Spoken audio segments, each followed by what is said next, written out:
Michael was not diagnosed until he was 4.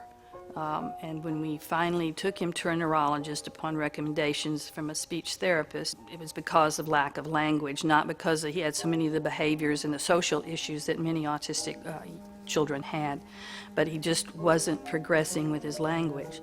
And so we went to the neurologist, and he threw out the word autism. Well, my son, Michael, is 45 years old. That was a new word to us. The dictionary did nothing other than say it was someone who was very withdrawn. Well, yes, he was introverted and seemed shy, but we had no idea what was in store for us. I had taken him to speech therapy. A mother there had heard about the Society for Autistic Children.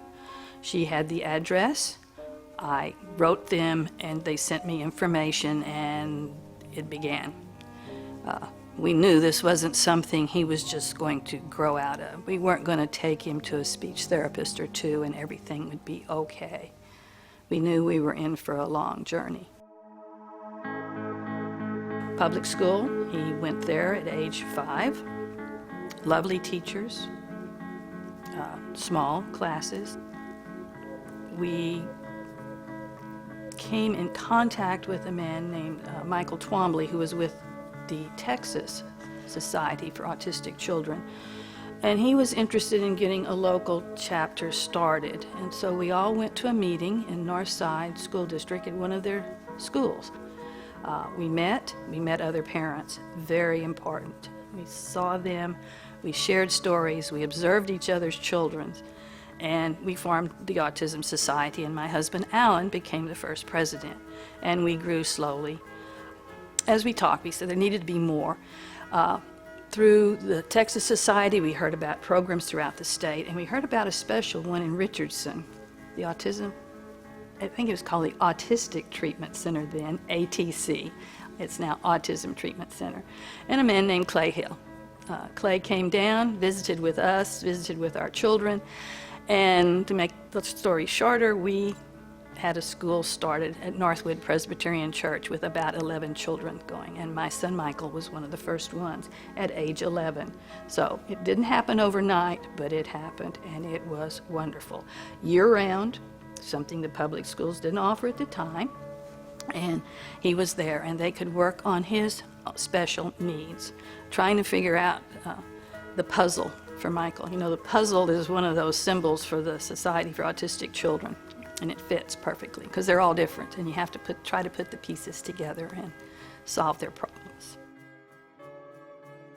I think there were 2 very difficult points in a long journey of difficult points, but 2 that stand out. One was finding a place for Michael. And as I've gotten to know other parents and their children, places for those kids too. Where are we going to take them? What's going to happen to them? How can somebody who knows what they're doing deal with them?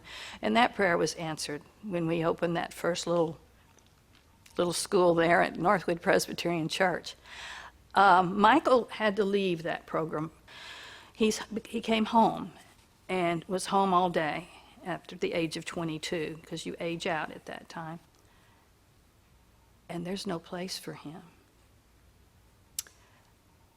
A prayer was answered when I got a call from ATC that a special grant was available to open a home, a group home for young adult autistic individuals.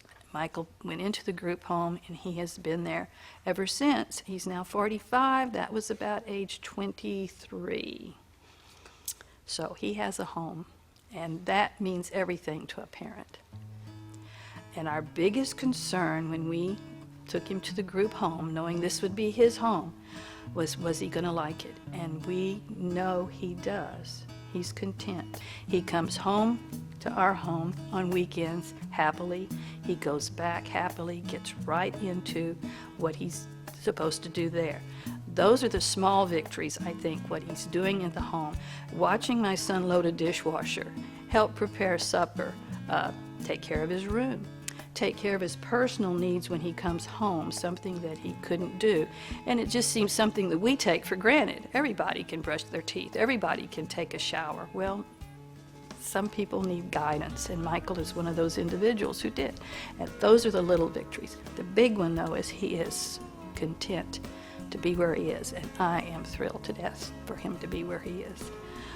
It's a place that we are so lucky to have. We know that grant was a one-time thing. We know there are many, many, many more individuals out there who need the help.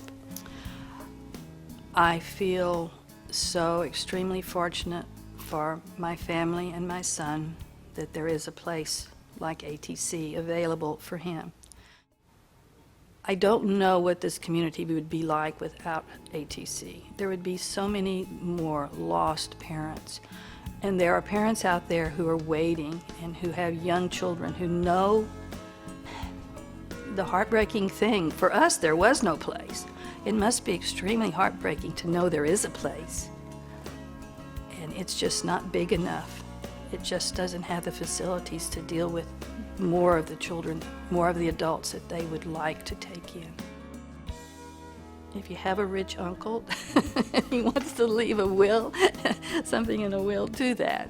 Those kinds of places need support. ATC is just too good a place.